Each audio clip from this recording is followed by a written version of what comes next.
Zoe Aliozi is a PhD candidate in political theory at the University of Rome in Italy, and she's a visiting scholar of the philosophy department of Georgetown University in Washington, D.C.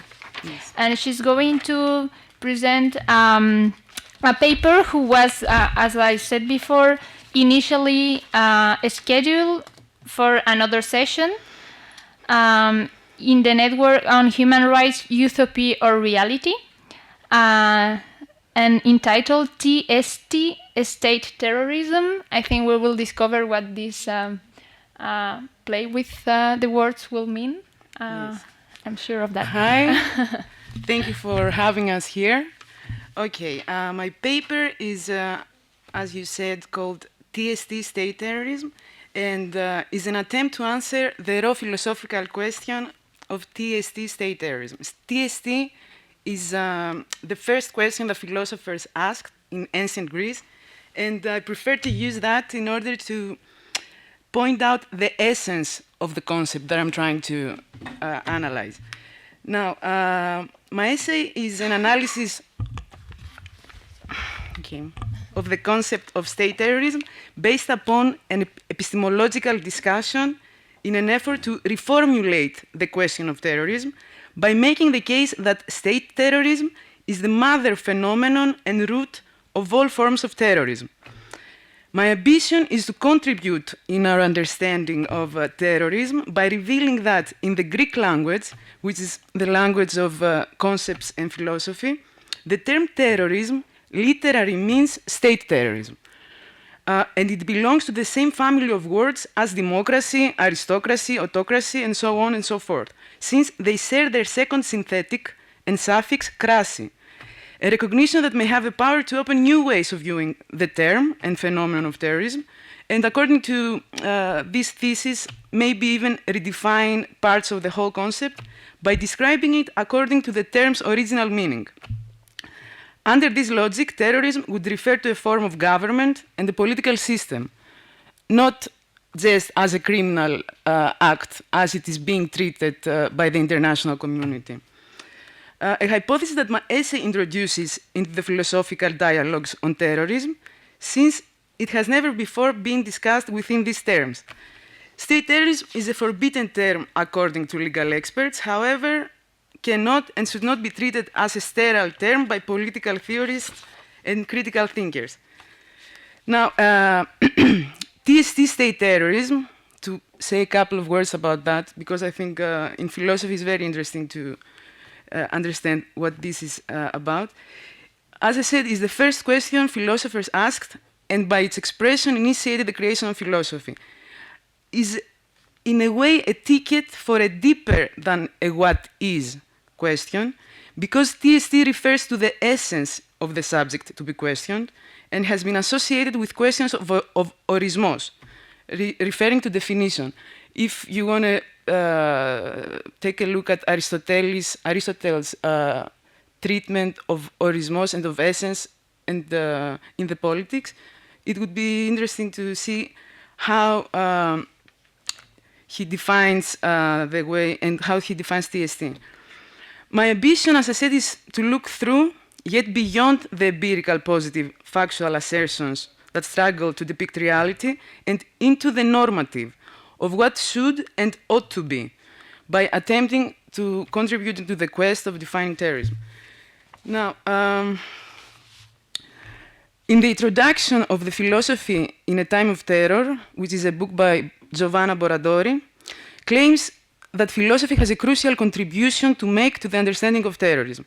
She is, in a way, inviting philosophers into a dialogue by emphasizing the necessity faced by philosophers to assume the responsibility in assessing the importance of a present event. There are many scholars that have accepted a broad definition according to which terrorism is simply politically or ideologically motivated violence that is directed against civilians or non-combatants. In fact, this broad definition has become sufficiently widespread that Jeff McMahon refers to it as the orthodox definition. There are different trends of dealing with the theory of terrorism, and they have even been categorized into orthodox, radical, or moderate terrorism studies. It is true that the phenomenon has fueled endless debates and caused numerous controversial definitions without even today accomplishing a comprehensive description. They have been said, and I quote, whether terrorism should be treated primarily as an international crime or should be viewed mainly as a political problem, which may have international criminal elements, has been debated by the international legal community for years. You can see in Higgins, the General International Law of Terrorism, the quote I'm just mentioning. To proceed, I would say that at this point, allow me to employ the term democracy in order to make some of my ideas more clearly. The relevance and importance of the links between the two terms of terrorism and democracy will be later on explained in my paper, but let me say that I chose the term democracy mainly because the majority of the readers of philosophy have some basic understanding of the term and its functions, at least in the Western world. What I'm trying to do is to attain a justified conceptualization and a philosophical hypothesis driven by language, by looking into the relationship of democracy and state terrorism, or terrorcracy, to go closer to the Greek language. The most relevant link will be celebrated by recognizing that democracy and terrorism in the Greek language belong to the same family of words and share the suffix kratos, while another connection is the possibility, of course, of a democratic state using terror as a tool or as means and form of government.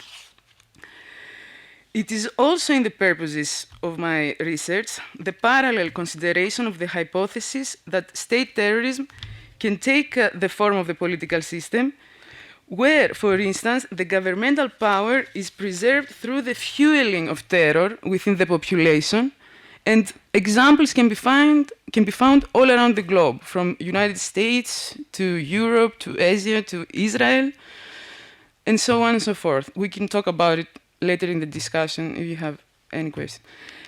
I would like to mention a very interesting idea which comes from Stoll and Lopez. You can find all the bibliography in my paper. If you are interested, I can send you an email.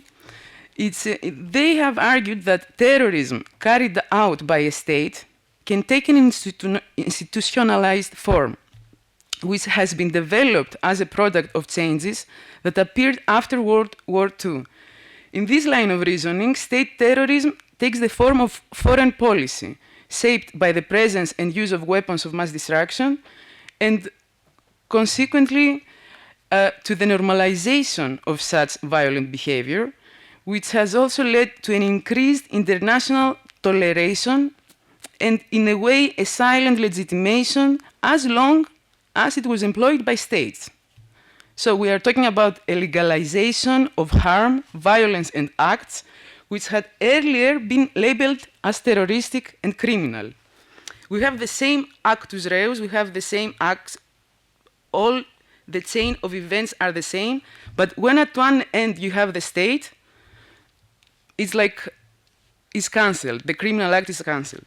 So, advancing in my analysis, it seems to me useful to consider the genealogical style of deconstruction, which recalls the history of a concept.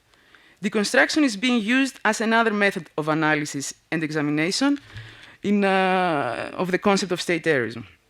As Derrida has said, Jacques Derrida, and I quote, so we have to go back to the Greek origin, not in order to cultivate the origin or in order to protect the etymology, the etymon, the philological purity of the origin, but in order, first of all, to understand where it comes from. Yet, the kind of deconstruction I'm attempting to engage with is closer to the Platonic intellectual tradition and his teacher's Socrates' meiftic analysis. This is also close to your paper.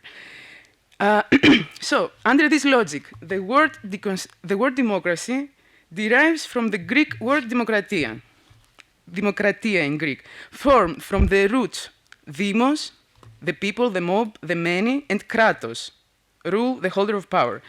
My hypothesis is based on the fact that in the Greek language, the word democracy and the word terrorism have the same root and belong to the same family of words, since both terms share their second synthetic, kratos, which can be translated as power, holder of power, or state, as we know.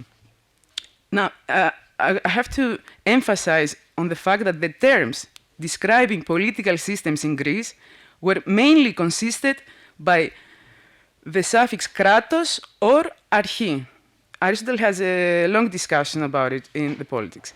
Kratos, being by far the worst, and customarily was referring to abusive forms of political power originally. However, democracy's popularity led her to evolve through time into a more inclusive and fair system, and her negatively charged value has been covered up through the centuries. Now, a linguistic analysis of the terms in question follows in order to make my point clearer. In that case, in that sense, from Greek demokratia, democracy, you have terrorism, which is tromokratia. Demokratia, tromokratia. The second synthetics are the same, kratia. We say who holds the power.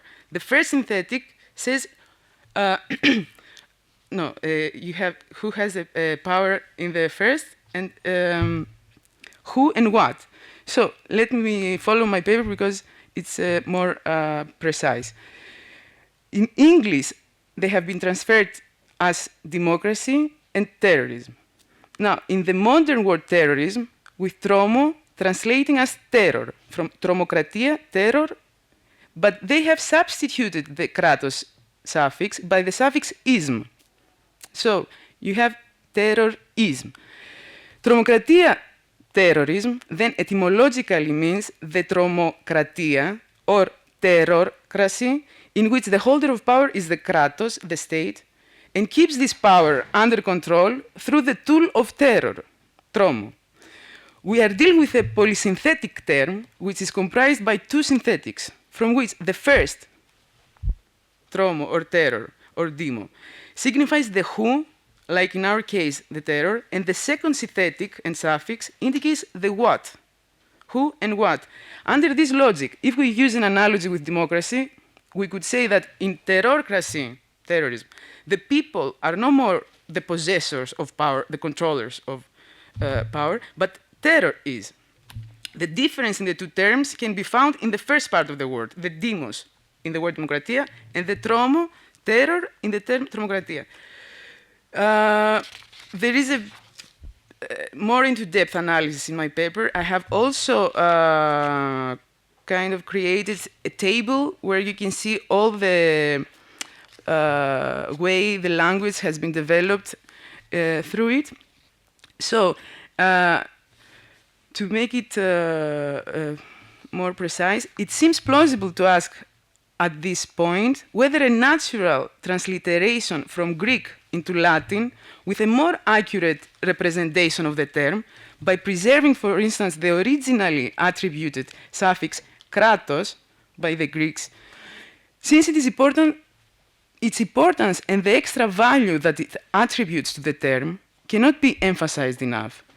This transliteration would entail a danger of referring automatically into a political system, and consequently, the word to describe and mean, by definition, state terrorism. So every time we would say terrorism, the first thing it would be to describe state terrorism, according to the original meaning. It is undeniably a good and useful question on reflecting on the matter and the reasons that may have justified such a departure of the original term. I have tried to search through history to see the literature and the bibliography and where have been the change occurred, but it seems to me that it's with the distraction of original historical scripts, and it has been very difficult to identify the departure of the term. But in my view, and I'm hypothesizing here, it's more possibly because of the negligence occurred due to the scholarly ignorance about the importance of preserving the integrality of the terms referring to political systems in the process of translating philosophical Greek scripts and theories. The act of translation has more power than we attribute to it. It can alter the meaning of a script and can deform it, or even change the function of terms. It is interesting to examine, for instance, the fact that terrorism has been transferred in English, automatically having the ending ism, I-S-M. The suffix ism is usually said by terms describing political theories again, such as communism, liberalism, anarchism. And it's an interesting question to ask why the word has been transliterated into Latin having the suffix ism and not stay more accurate by keeping the suffix crasi, kratos, like all the other terms of the same family of words, like democracy or aristocracy, and so on and so forth. Yet, the suffix ism, which also originates in Greek, see ismos, refers to a system of ideas and is destined to form abstract nouns of action. Through this loan of the suffix ism, the term automatically lost the negative reference that kratos bears and brings to a term, as in the original Greek term describing terrorism.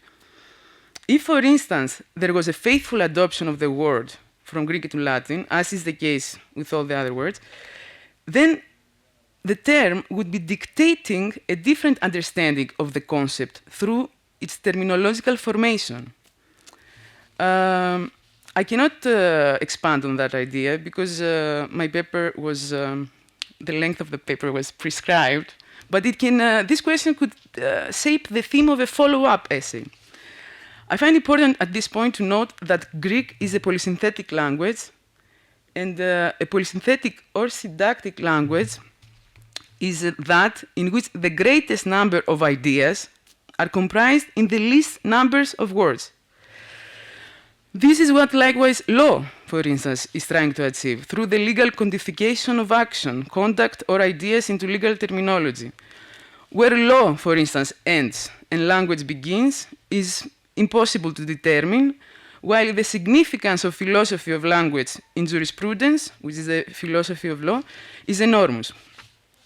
So to return to deconstruction, which is very relevant to my research, I should mention Miller, who has described deconstruction this way. Deconstruction is not a dismantling of the structure of a text, but a demonstration that it has already dismantled itself.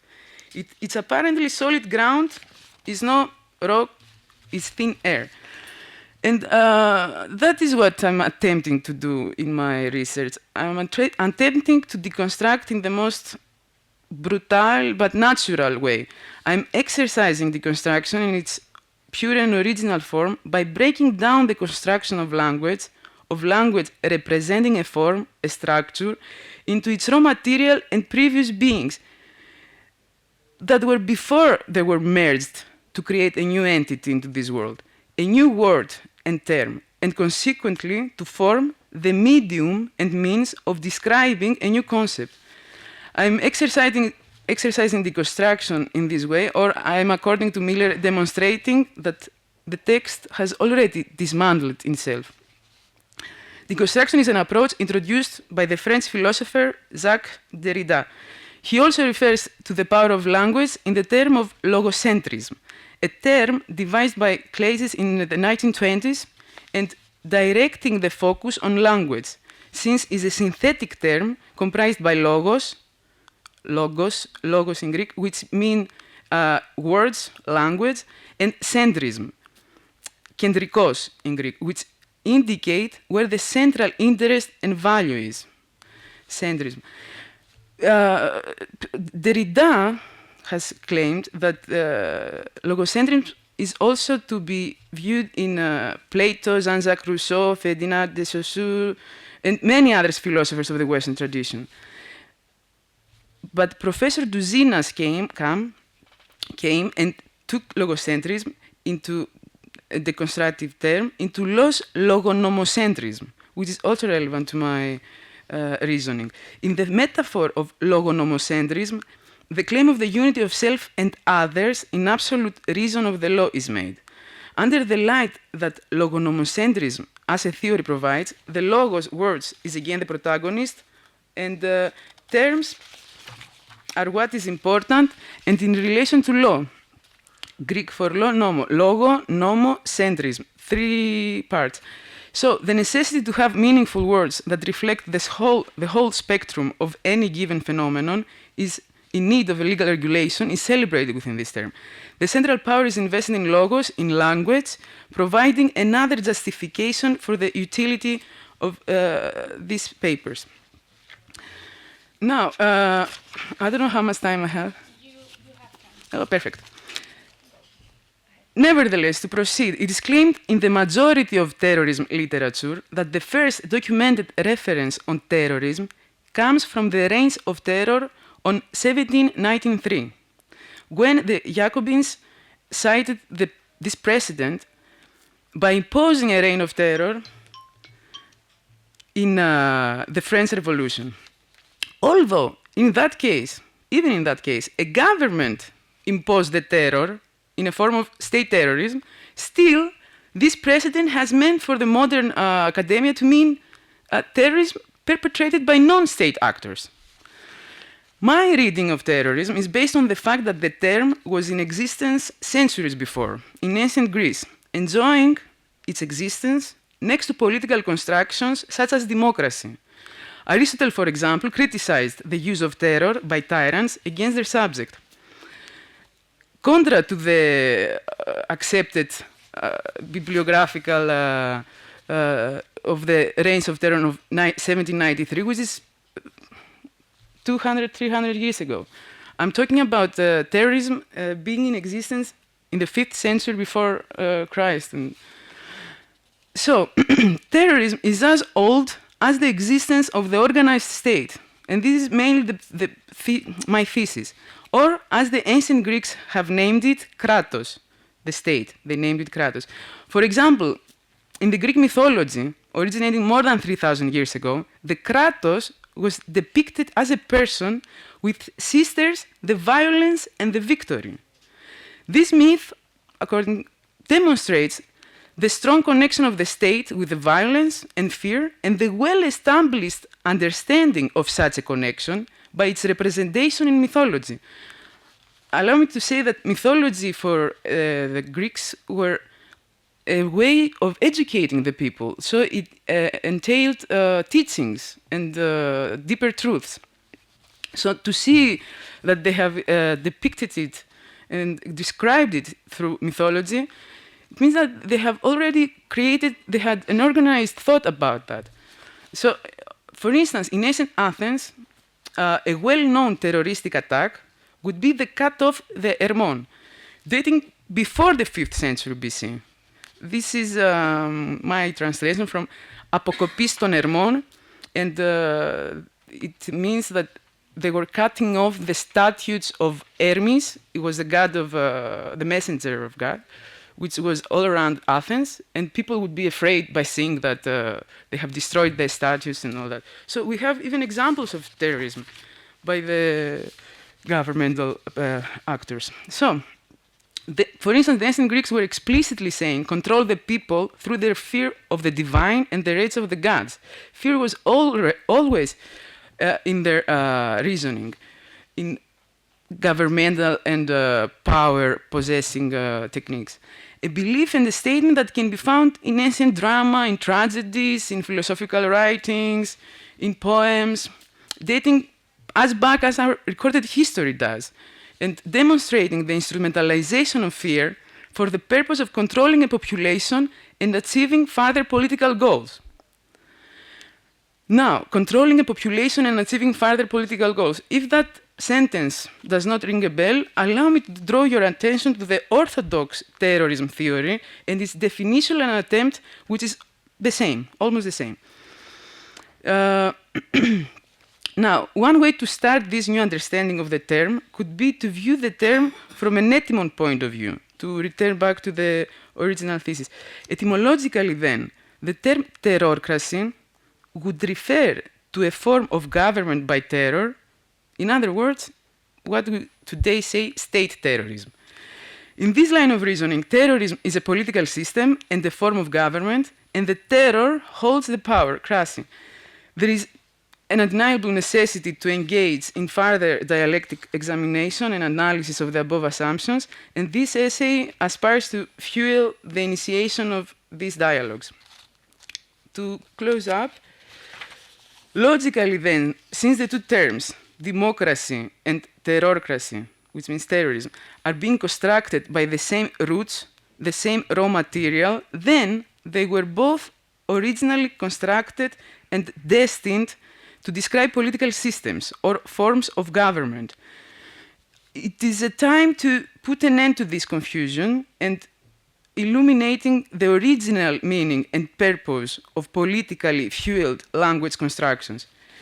Terrorism, through this methodological process, in the Greek language means terror state, just as democracy means people's state.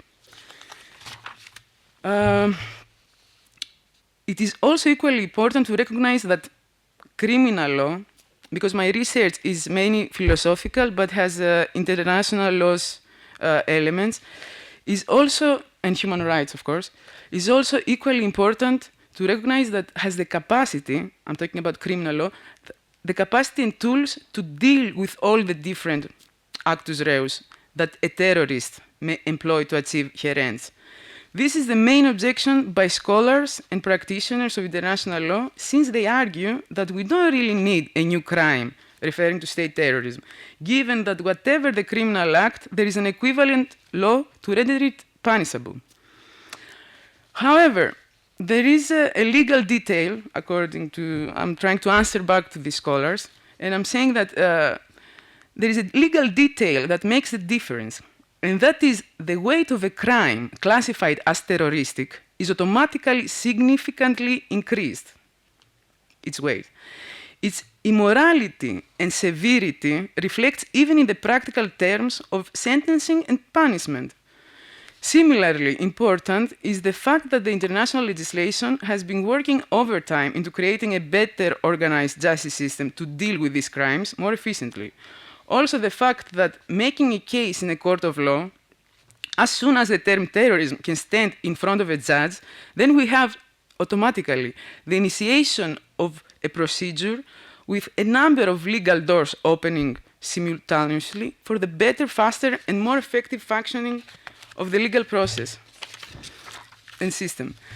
That is to say, for instance, the immediate consideration of the highest possible sentence, to say some practical examples, among other legal tools and procedures available only to terrorism cases.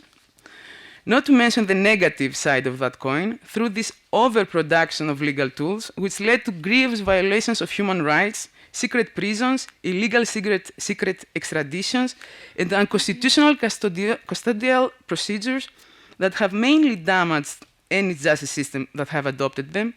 Yet, it is still an indicator of the legal backdoors that a terrorist case may open inside the criminal legal system.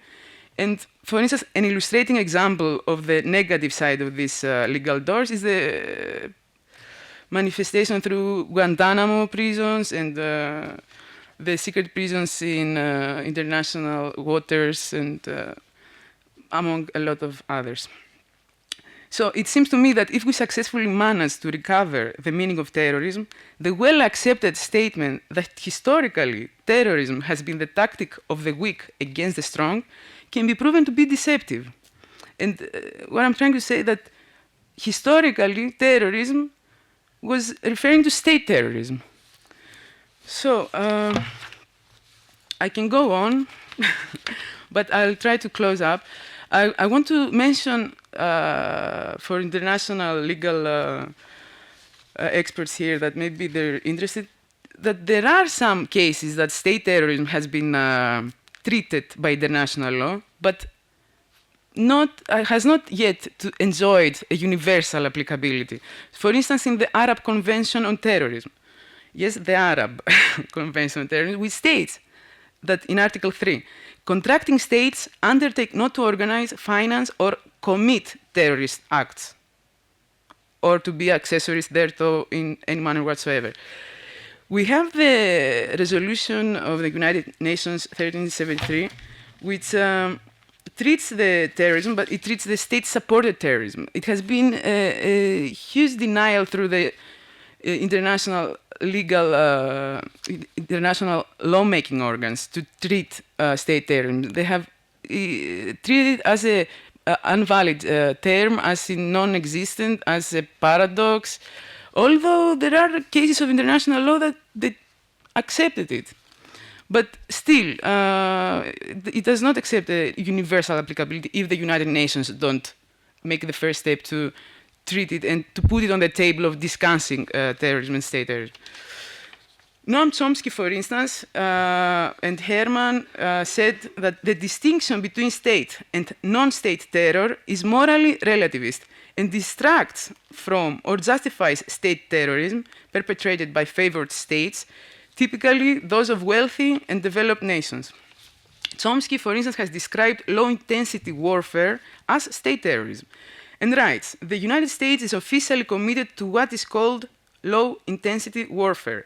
If you read the definition of low-intensity warfare conflict in army manuals and compare it with official definitions of terrorism or the US Code, you'll find that they're almost the same. But in any case, it is not the only case that the United States of America has been accused and found to be acting in accordance with the purposes of state terrorism. There have been many accusations against the country, like from Latin America, the Nicaraguan case, for genocide in Guatemala, and state terror all around the Middle East. Furthermore, it would be interesting to consider Igor Primoradze's treatment of the term, which he proceeds in the formulation of 4 reasons that show state terrorism as morally worse than non-state terrorism. He proceeds with a very interesting analysis. You can find in my paper. I think I don't have too much time. I'll proceed in the conclusion to... Okay. So, to close up, as I already said, the optic corner that this paper is reviewing the phenomenon of terrorism is through its other hypostasis of terrorism committed by the state terrorism. By reversing the roles of the parties in a terrorist assault, where the state ceases to be the victim and is a participatory party, but in the role of the perpetrator. I'm referring to the legal theory, criminal laws theory, where you see who is the perpetrator and which role has each party in a chain of events of a crime. So, in other words, what I'm trying to say is that when the same terroristic act is committed by a state or by an individual, there should be the same confrontation and punishment for the crime by the appropriate court, as if it has been committed by a private individual. Courts today, they just treat the term when it's being committed by a private individual, a group of individuals, or any other non-state actor. They do not treat it when it's being committed by the state. It's true that there has been a lot of ink used about terrorism, but in contrast, the bibliography on state terrorism is limited and insufficient, plus suspiciously neglected as a field of study. Now,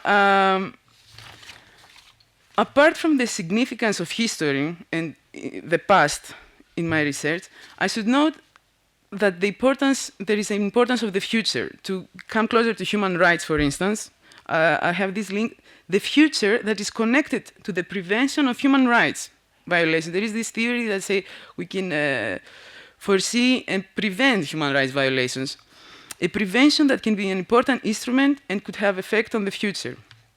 Manfred Novak has a great analysis on that. In this sense, it is important and necessary to address the practice of state terrorism and the roots and cause of systematic human rights violations. We have the preamble of the Universal Declaration of Human Rights, which states freedom from fear. And I'm saying that while the drafters of this pioneering document explicitly condemn fear, say freedom from fear, they say nothing on state terrorism, not even mentioning, although it would be rational to expect a condemnation of the phenomenon in a document that was drafted in the aftermath of the worst form of state terrorism the world has ever faced, under the Nazis' atrocious violence. I have not met a satisfying answer to that, but it's interesting to consider it. It's true that politics are being ruled by different ethics than law. Therefore, the marriage of law and politics under the need to give birth to international law, because we say that international law is the child of politics and law. They come together, the states, which is a political construction, and the legal experts, they're trying to make law, but political driven interests have they do not share the ethical obligation of the law. So it created more paradoxes that, and more problems that it actually solved. From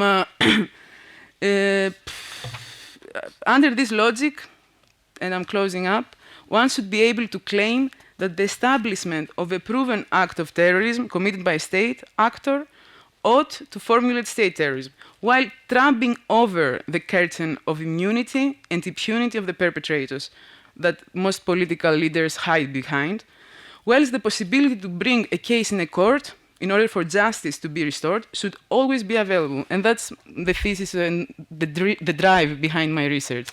Thank you.